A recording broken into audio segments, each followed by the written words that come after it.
Welcome to the NAACP New Britain branch, the People Mic. Today, I have two women here that is loaded with a wealth of information about the urgency and now of voters registration. I'm going to start with Dr. Peggy Lampkin, who is part of the Connecticut League of Women Voter Civic Education and Voter Registration. And on my right, I have Carol Mulready, Greater Hartford League of Voter Service and chair of it. So welcome aboard, ladies. Thank you for coming. Thank you. It's a pleasure. Pleased to be here. I have to repeat again, the urgency is now. Yes.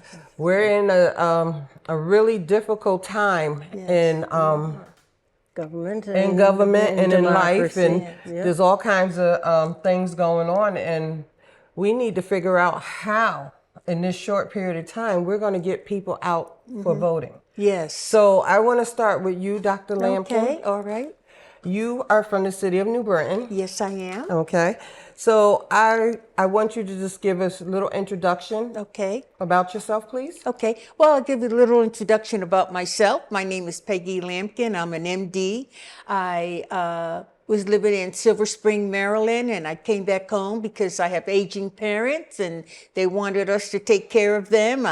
So I came back, and I was recruited by the League of Women Voters in New Britain, where Mary O'Brien is our president, and she recruited me and asked me to come on board, and that was around 2013. So I've been with the League since around 2013, and I really enjoy doing the work of the League of Women Voters.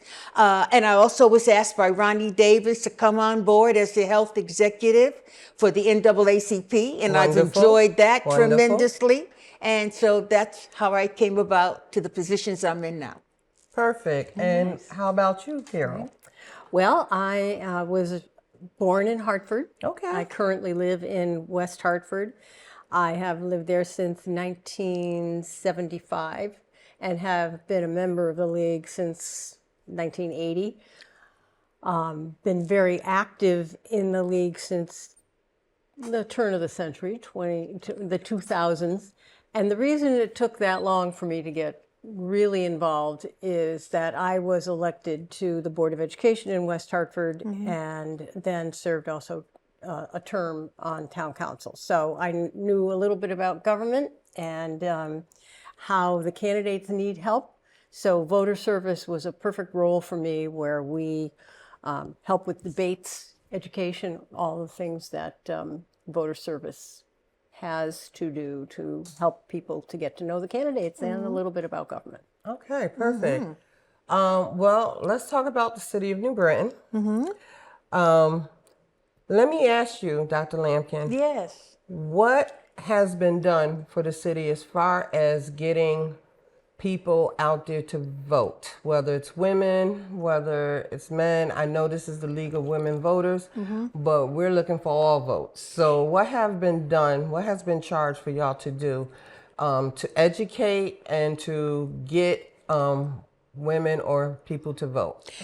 Well, as you all know, the leaders that you elect make the decisions that affect you, that affects your family, your job, your health care, your environment, and your community here in Connecticut. And so voters, the way we look at it is voters deserve to have access to accurate information, particularly here in New Britain, about the voting process and the administration of the elections in the state of Connecticut.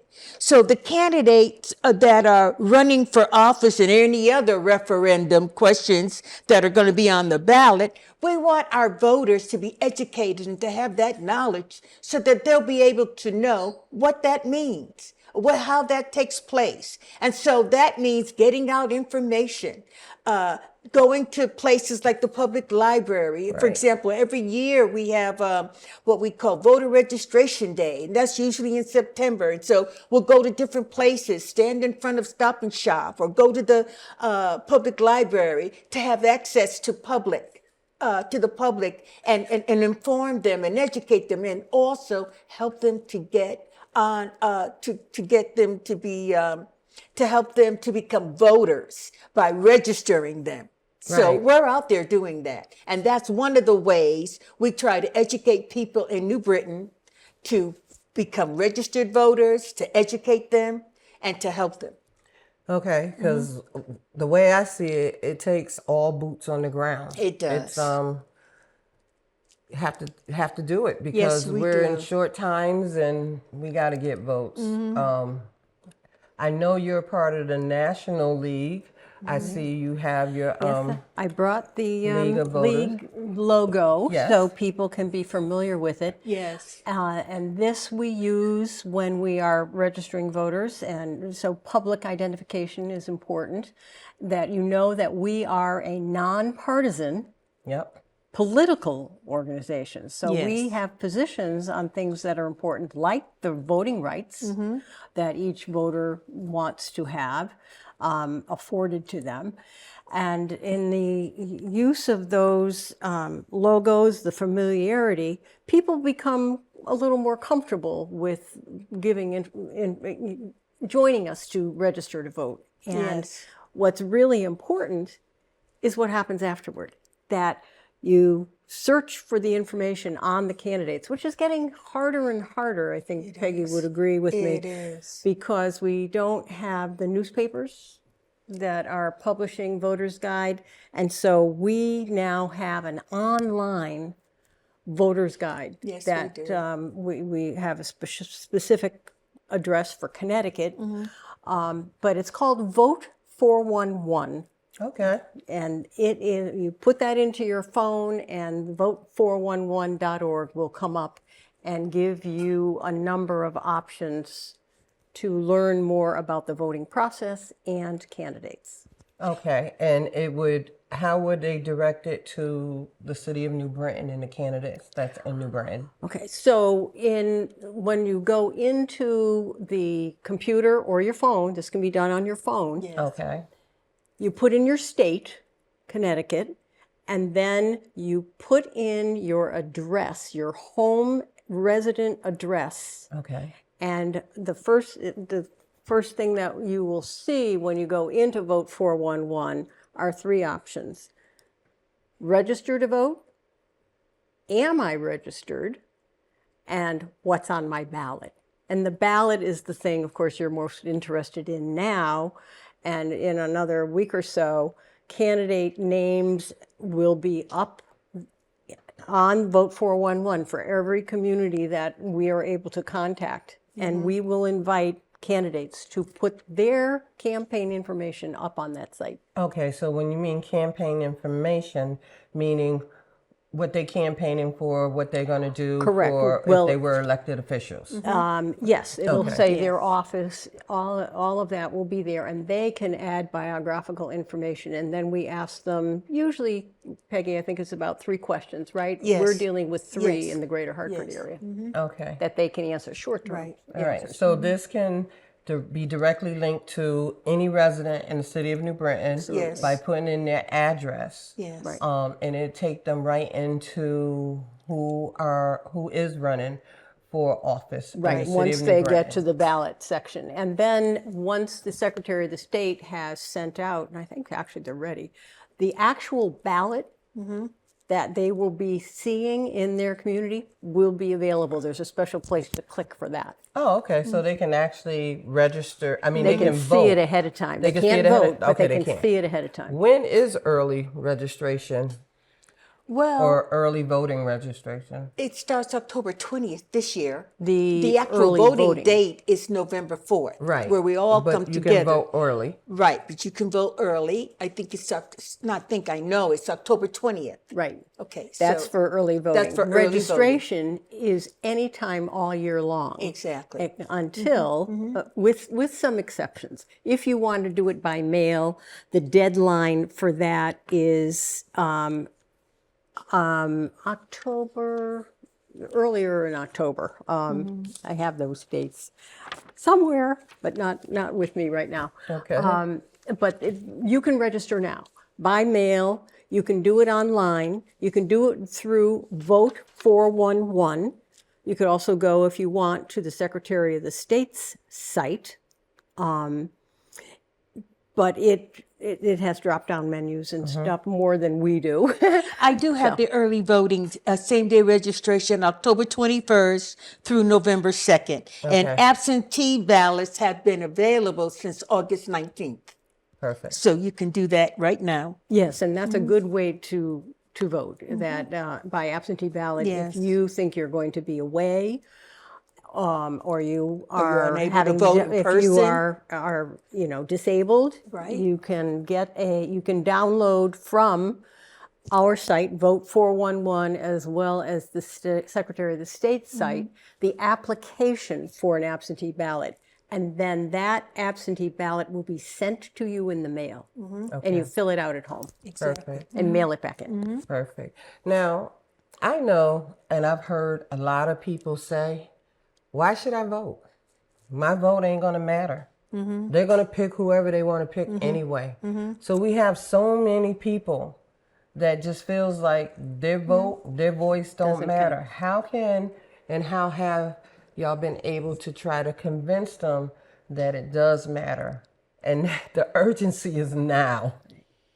Well, like I said it earlier, I try to convince people about the urgency of now because each vote is so important. It not only affects you, but it affects your family. It affects your job. It affects your health care. It affects your community. And by putting in the wrong person who does not even have probably your best interests at heart, that's why it's important for you to know the individual that you want to vote for. Exactly. It matters, wholeheartedly it matters, because it's going to affect how you pay your taxes, where you live, the environment in which you live in. If it's pollution, if it's water damage, if it's harassment, environment, all of that matters about where you live and how you live. And we want to be able to take action in our community. And if we're unhappy with where we live, we should be able to call on our representatives and say, hey, look, we've got these motorcycles coming up our street 50,000 times a day. That's not right. And so we want to be able to vote people in that are going to meet our needs.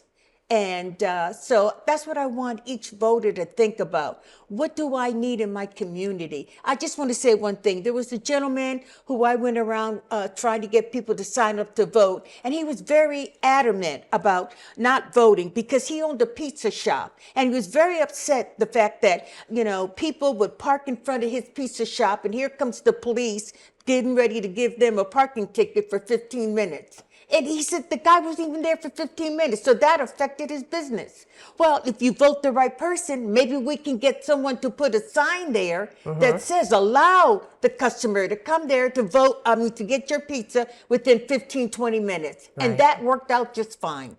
Right. We did that for that voter. Right. You see, so that's why voting matters. It really does. I agree with you. And this year is a municipal election. Yes, it is. People tend not to vote Exactly. in the municipal elections, and what I say to But it's voters, very important. it's Yes. extremely It's very important. important. This It is is. where you pay most of your taxes. Yes, you have national Fed tax, Yes. but your tax on your home or the rent that you pay to the owner is paying the taxes in your town that sets all of the work in place that helps you as a citizen. Yeah. Taxes And on so your car, it's very education, Absolutely. everything. It Yes, affects everything. Right. Vital. And so instead of having in a community, let's say a community votes at 80% during the presidential, in the municipal election, very often it's 30% or 40%. So that means you're allowing 3 people out of 10 to make the decision for you and how your money is being spent in your Yes. town. So it is Very very important. important. And that's why it's important to learn about the candidates, as Yes, it Peggy is, was yes. saying, that you want people that bring something to the table and that are committed to the people who are in the community. Well, I think you both said things that are very profound, very profound. 3 to 4 people to make a decision for a whole community. Yes. Right. Wow. 3 out of 10, or 3 you out could of say, 10, That's why it's you so know, important. 30 out of 100 100, or yeah, So yeah. it's a significant thing. Now let me ask a question. Has any data has ever been taken on the percentage of people that have voted? Oh, yes. We have, that's vital. That's one of our vital statistics. That's very important. We So have what data on who votes, who didn't vote, how many people voted, what age group voted, the absentee ballot that we've gotten to come in, the military is important. We have to get their votes as well. So, oh yes, all that data collection is very pertinent and it is attainable. So for the city of New Britain, do you have any data to say how many percentage of people vote in the municipal? Yes, we do. We have what we call the Voters Registration Office. It's on the 5th floor of our building on Main Street in New Britain. And that office is dedicated to the very thing that you're talking about. That's all they do there, besides get people to want to help out on Voters Day. But it's not just Voters Day, it's also collecting that vital data that you just asked about. Okay. Yes. His name is Peter Koskins, and he's in charge of the voter registration at the office on Main Street, New Britain. All right. So let me ask a question, because we have a lot of young folks that's not really, I would say, too much educated on what's going on in the world. Right. Never mind what's going on in the world, not really educated to what's going on in their own town or city. Yes. That really doesn't understand the importance that they can make for voting, because how I look at it, they are our future. Yes, They are our exactly. future. Literally, they are our future. And I feel like right now, in this time, we're literally going back in time. We're going back to where I feel like we may have to start fighting for our rights again. Yes. And women rights and Yes. voters' rights Yes. is one of them, especially being a person of color. Yes. Yeah. So how can we make young folks understand the importance of when they are turning 18 to register to vote? How do you get college students on campus, CCSU in New Britain, Charter Oak State College, to vote? Are y'all going to the schools? Are you going to the high schools and talking to the seniors about signing up and vote, and just going over the history Yes. of voting, period, Oh, I'm so glad that and the you rights of voting? I'm so glad you mentioned that. I had the opportunity to be at UConn last year. This year, we have someone else doing it. But I had the privilege of doing it last year, being you were talking about young people.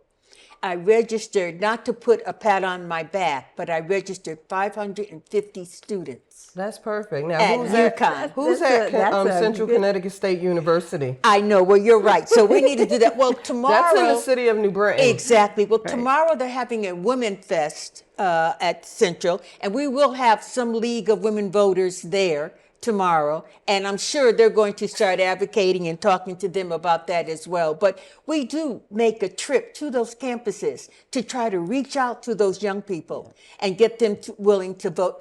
And so the reason why I mentioned about UConn is now they want to start a League of Women Voters up at UConn campus. Well, that's good. Yeah, so by reaching out to them and educating our young people, all they want is the education. They want to know, we want them to, we try to teach them and educate them to increase voter participation by providing about how, when, where, and why you need to vote. Right.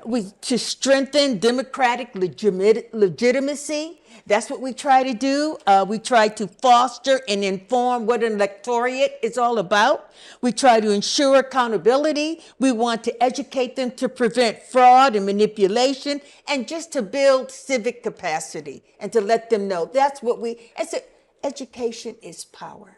Yes, it When is. you get educated, then you know.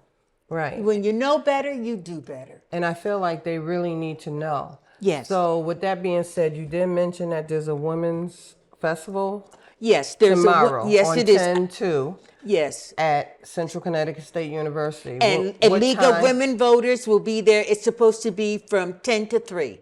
And League of Women Voters does have a table there tomorrow. Okay. And the For League the of Women Women's Fest. Voters is able to register voters. Exactly. They have a form that can be used to fill out a paper form. But they Exactly. can, depending on whether they have computers, Yes. the students can also do it via computer. Right, they can do it either there. online or we're prepared to register them right then and there. Right. Perfect. And you give them all the dates, Yes. that the early voting starts October 20th. Yes. As was mentioned. And there are 2 extended dates also, October 28th and October 30th, where it's 8 a.m. to 8 p.m. Okay. to help people who have jobs. Young people have jobs. Yeah, they do. As do a lot of parents. So They're in it is school all important day there. or at night, Right. and they're trying to work. So yeah. And right, and part of the purpose of early voting was to have weekend times. And we do advertising. See, my young lady on this little piece of paper. Yeah. We do advertise to young folks, and we are doing much more social media. Okay. We have Facebook page, we have an Instagram page, so we are really reaching out, trying to get that 18 to 24 audience, Yes. as well as the one that goes to 35. Yes, They're that's still right. young. Yeah. So what about the high schools?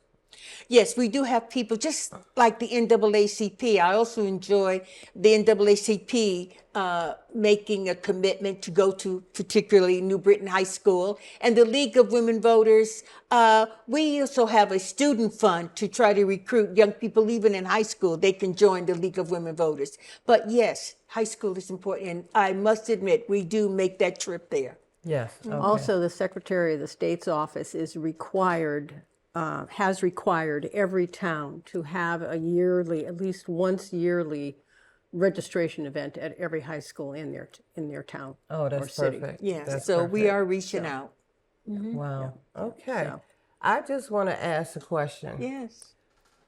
Because the urgency is now, and we need voters, and we're trying to convince the voters, I just need you both in a short little paragraph or whatever.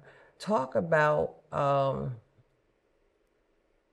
where we're at now with voting, where we're at now with our rights, and what could be at stake, jeopardy of us not voting, and how it really will affect us, not just in our towns, but Right. just in life, period. Right.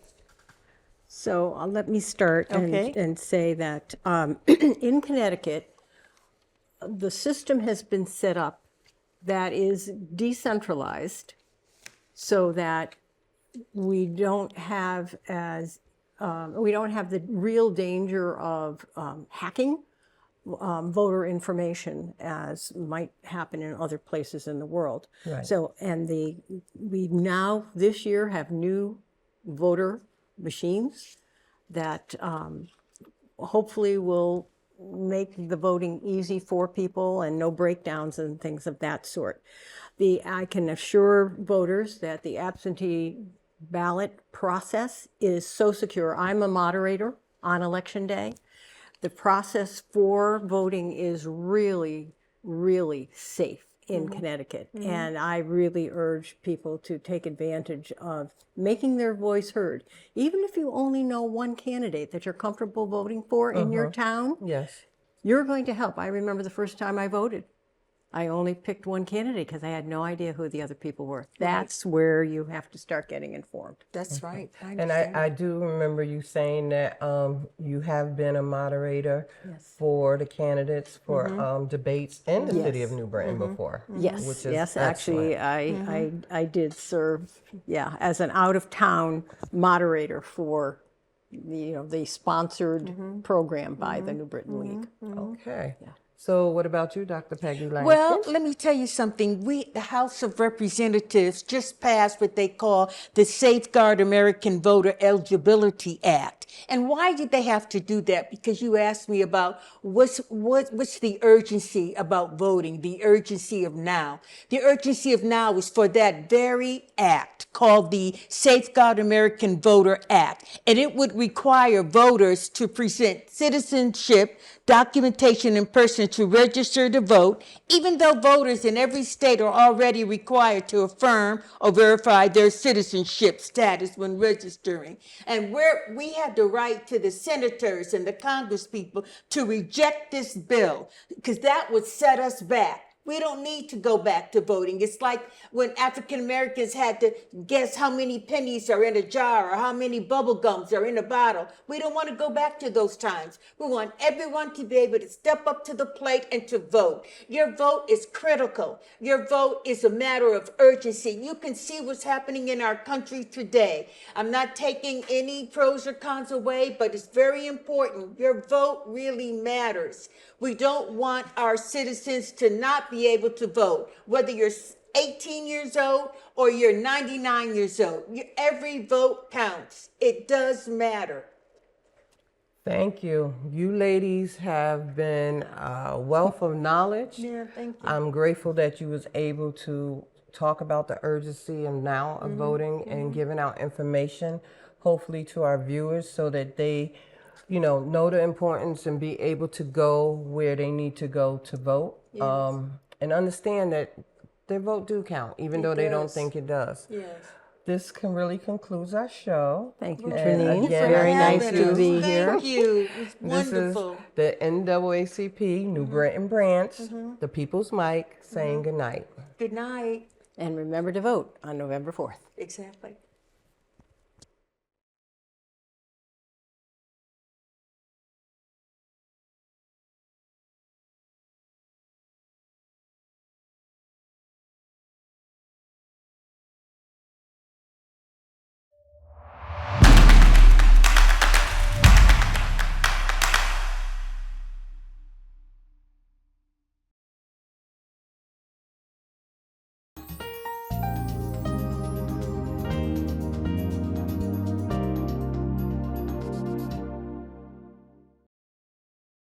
Nick Augustino right here at the East Side Restaurant. We always have the complete full dinner menu. Knockwurst, bratwurst, sauerbraten, potato pancakes, red cabbage, rice pudding, cream pies, all the desserts that Germany had to offer. I always do something different. Yes, I do. I brought seafood to the beer garden at the East Side Restaurant. East Side Restaurant, your German destination restaurant in Connecticut. Tiki-taka, hoy, hoy, hoy!